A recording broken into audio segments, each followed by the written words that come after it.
What if the reason you feel stuck has nothing to do with manifestation and has everything to do with what you have trained your awareness to focus on? This is going to be a pretty big video today. It might trigger some of you, but it's what you guys need to hear. Now, I recently made this massive long form video about really going back to basics on consciousness and awareness and reality 101. Right? It was a really big video on identity and how identity is reflecting everything back to you. And it's the same message, but I wanted to go back to a more basic introductory video, right? All these deeper themes.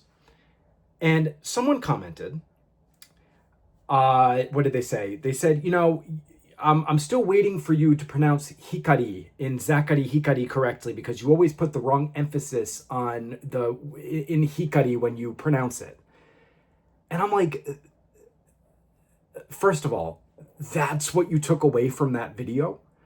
Another commenter commented this whole thing about, well, it wasn't Neville who, Neville was paraphrasing Jesus when he said that you can't put new wine in old wineskins. Okay. And it's still the same exact message that Neville was saying, that you can't put new wine in old bottles. It's the same exact message. Multiple people can sit there and receive the exact experience and walk away with completely different realities depending on what their consciousness is trained to search for and what's going to stand out to their consciousness. That's the bigger message. One person receives inspiration. One person receives mistakes in something that's, quote unquote, not right. And people do this their entire lives. And this is something that is only really magnifying, especially recently with the advent of social media. And everyone is just addicted to doom scrolling and doom and gloom and searching for all the negative. Okay, so before I jump into this today, welcome back to the channel, or welcome for the first time. This is Zakari Hikari. My name is Zach, and here we discuss everything related to conscious manifestation, Neville Goddard, the law of assumption, all that good stuff.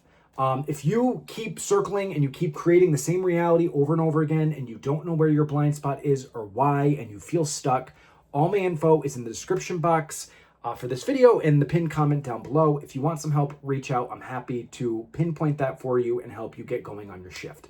Okay? Now let's really back up into the top layer of this, because the internet in and of itself is really a mirror of consciousness, as is everything, right? Nothing exists independently outside of your consciousness. But correction culture, cancel culture, reaction culture, people consuming through surveillance and looking for what's wrong rather than just being open and allowing it to settle within them, right? And a lot of that's coming from the ego, or the so-called ego. I did a video on the ego. I'll link it up below. But the ego, the illusion itself, trying to keep you within the illusion, scanning for proof, scanning for reasons why this doesn't work, scanning for the negative. And once you've trained your awareness to scan for the negative, that's what you're going to see in your life. Some people don't even know how to receive anymore. They only know how to analyze. They only know how to analyze it against the 3D or against data points of the senses. And then they get even more pissed off because they feel like they're extra stuck and nothing's working. And then they're the first ones to call fraud and it's not working. And, none of this stuff makes any sense. And they just go in the same circle again. Because from the get-go, they're not listening for meaning. They're listening for errors. They're listening for mistakes. So that's all they're going to see reflected back in their life, is more things to correct, more mistakes, right? Because consciousness, your awareness, I talk about this all the time. It's a momentum-based universe. It's a momentum-based awareness. Over time, it becomes conditioned to what it repeatedly returns to, or you return it to. So if you're always looking for errors, that's what you're going to see in your daily life.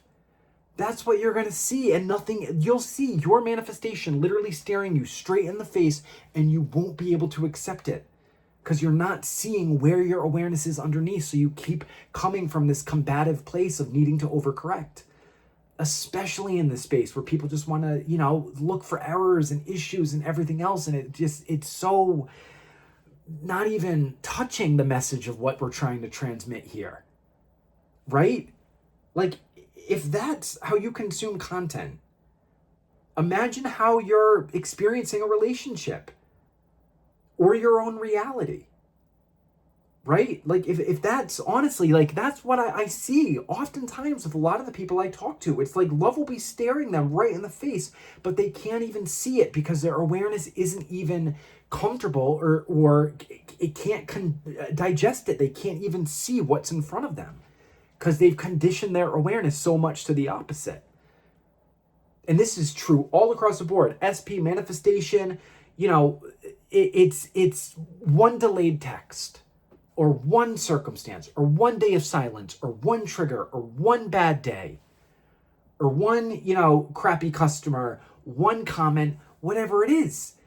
You know, people can receive 10 signs of movement and emotionally collapse over one wrong thing.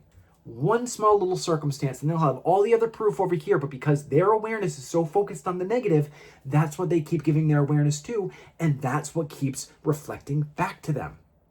That's the core of manifestation. But why do you keep having your awareness trained there? That's the question. That is the snakehead in which all of this awareness is popping out off of, right?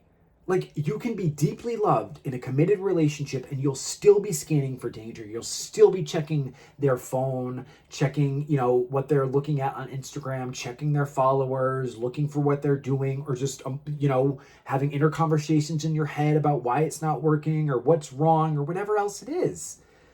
You know, and I feel like with this social media craze, it's like people don't even experience life anymore. They monitor life. They have to always be plugged into something out there, looking for that validation. For my boyfriend's birthday, we were at Disney the other day, and like, that's what he wanted to do. You want to go to Disneyland? I said, amazing, let's go to Disneyland. So we went to Disneyland, and they have the reach for the stars thing on the castle at the end of the night. And every single person, I'm like looking there, and no one's taking in the message. No one's really seeing it. They're all taking the same video. And it's like, if they're in a group of 10 people, they only need one video, but every single person's taking the same exact video that's already posted on YouTube when they leave, that you can go see it, probably in better quality than you're filming it anyways. But everyone's not even there. They're just, they need to scan it. They need to post it. They need to be plugged into this awareness. And then when you go on social media and you read any of the comments, every top comment now is like this negative comment every single time. It's like, why? It's like the algorithm it knows that negativity breeds more, engagement. So that's what gets highlighted. That's what gets pushed. And then everyone's just yapping and arguing with these people they don't know. It's ridiculous. Take the bigger message. Don't look for the errors. Don't worry about how I pronounce Zakari Hikari. It just doesn't matter. I'm living my life, and that's like, do I have any issues communicating in Japanese on my day-to-day? No. Do I care? No. This channel is a creative reflection of me. Just comes through me, but I don't care about the comment. What I care about is, why does people's awareness super focus? It like goes straight to that point, and then they don't see the things reflecting. So they keep consuming the content looking for a magic pill that never comes. That's the biggest thing, right? You know, it's like the nervous system in relation to problem seeking is this infinite, never-ending loop of identity. Loop that just keeps looping around and around. They become addicted to protecting themselves or waiting for the other shoe to drop because it feels protective. It feels safer to protect yourself than to be open and allow things to come in and through you, which is all about receiving. Manifestation, this entire framework, this entire law of being, when you're trying to consciously create things, it's all about being open to receiving, giving gratitude before it comes. That's the core of all of Neville's teachings. That's the core of the Bible. You know, but the mind thinks if it can find the problem first, if it can invent the problem first, then it's going to stay safe. It's going to protect you. But all it's going to do is keep you stuck in the same reality again. And eventually, awareness becomes unable to even perceive beauty. It can't see it without immediately looking for something that's off or something that's wrong with the picture. right? And eventually it can't even perceive joy anymore. It can't perceive what it wants to see. And then you will say, well, I have trouble imagining. I can't imagine what I want. Well, how much are you pickling your awareness in what you don't want, in all the negativity and all the little details of what's not perfect? The key is to see the perfection beyond all appearances, and that is what brings you back to center, back into your power. But some people become so identified with that protection, that waiting for something to go wrong, that they can't even receive love without scanning for something to go wrong or what's going to go wrong. And it's like they're always just sitting there waiting for the next thing to go wrong. Like, your awareness is either receiving reality or it's negotiating it. You can't be in both places, guys. It's always law of being. It's who are you aware of being. So you're aware of receiving what it is, or you're aware of looking for the problem, of looking for why you're in non-fulfillment. And this is really the core issue for a lot of people, especially the SP people, because they're always thinking of all the reasons why it can't happen, what happened previously, what keeps looping, what they have to change, what has to make sense in the middle to get from point A to point B. And then when someone gives them the answer or tries to gently guide them to the answer, they immediately just scan for the wrong issue and they have to make it known. Like, they're like, what does that do for anybody? What does that do for you? What does it do for your reality? Are you watering the garden of your awareness? Are you watering the garden of your reality? Or are you trying to drag it down to where you are? That's the key. Raise up, raise everything and everyone. Always think the best of everyone around you. That's again, Neville 101. And I'll say again, Neville's not the law. I know that. But Neville is the one who resonates the most to me, who explained the law without using all this woo-woo, wah-wah language. When you can understand Neville, it's there, really, right?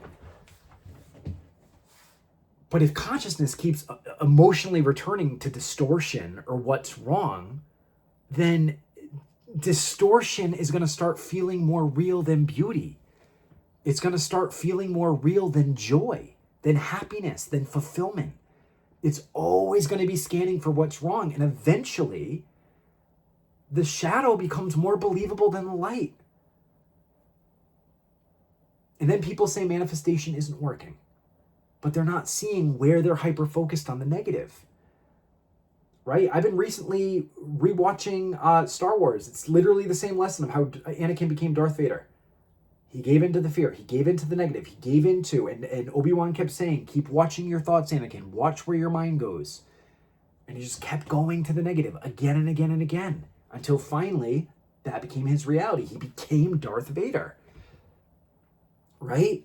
But when you're constantly focused on the negative and you're not even questioning where your awareness is going, these are the same people who are algorithm obsessed, constantly checking the algorithm, constantly checking who watched their stories, constantly monitoring what's going on out there, constantly spiraling or always being in hyper analysis mode, thinking of all the reasons why things can go wrong, addicted to techniques and always looking for the one thing. Please give me the one thing to do, the one thing to do. Needing certainty. All of that is a reflection when you keep feeding that train of awareness. That's the result. That's the identity that then comes forward. And then you say, well, it's not working. But the real shift, guys, it's not to just focus on gratitude. The shift is not forcing yourself to be positive. It's not about sitting in this place of being aware of something and keeping your focus there and trying to gaslight yourself into saying, oh, it's all great, and false positivity. That's how you will literally drive yourself actually insane. It's becoming aware of what your consciousness has been emotionally rehearsing for years and where your focus goes. Like, you can't experience a peaceful reality when your awareness is trained to hunt, to look for what's wrong, to distort, to look for, what needs to be fixed and what's not perfect.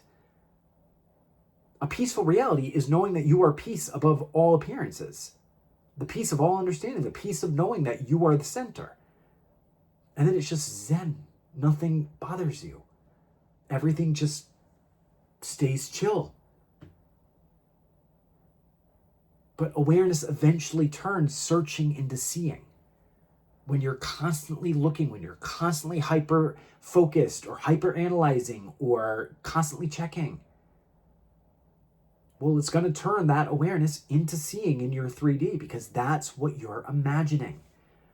Inner conversations, visualization, all of it it's a form of imagination, and imagination is the only reality. You will see that reflecting on time and space.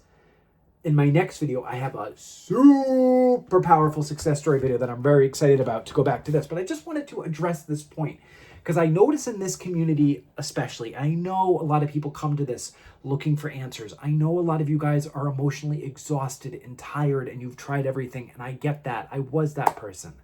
Truly, I do.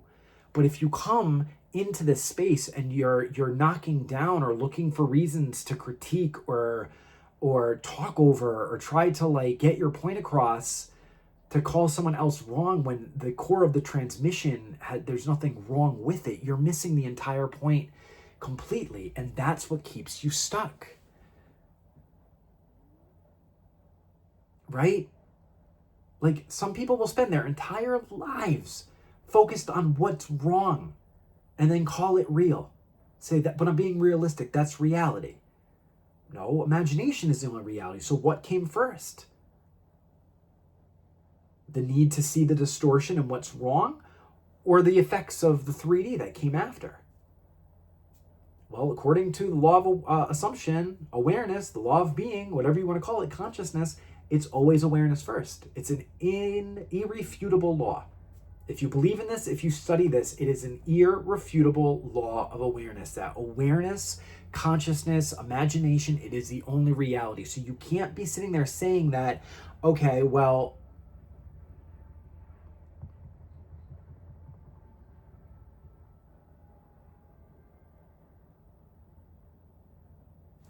some people will spend their whole lives emotionally magnifying what's wrong, problems, right? Imperfection, and then say, that's realism. I'm being realistic. But I'm being realistic. I keep it real. But then they come to this space looking for how to get out of that reality, that hell that they've created for themselves. And if you understand, and you truly are invested in this work and studying this work and understanding that consciousness, awareness is the only reality, then it's not a question of, okay, my life looks the way it looks and now I'm trying to think my way out of it. It's, how did you think your way into it? How did you put your awareness there? And if you find yourself constantly being that person who's looking for the negative, looking for what's wrong, looking for the imperfections, like it's gonna save you, that's a starting place right there, right? You know, you'll miss love, you'll miss movement, you'll miss beauty, you'll miss your own life looking for what's wrong. And that's not the core of this message. That's not the core of this teaching. And that's not why I bring you guys into this channel. Whether I pronounce it Zakari Hikari or Zakari Hikari or Zakari Hikari, it doesn't matter. But the core, the meaning of the words are Zakari, coming from Zechariah, the Hebrew for God remembered, and Hikari meaning light. God remembered he was light, the quantum light particles of reality. You're not going to miss all those things. You're not going to miss the love and the movement and the beauty and your life, you know, because it wasn't there. It's because awareness was trained to search for what was wrong. So you couldn't see it even if it was. And if that sounds like you and you don't know why your mind keeps hyper-focusing on that, and you're starting to realize that your awareness has been conditioned towards fear and surveillance and what's wrong instead of embodiment, you already know this goes deeper than techniques. And if you want some help figuring out why, reach out. I'm happy to help you one-on-one. Okay? All right? I love you guys, and I'll talk to you guys very soon.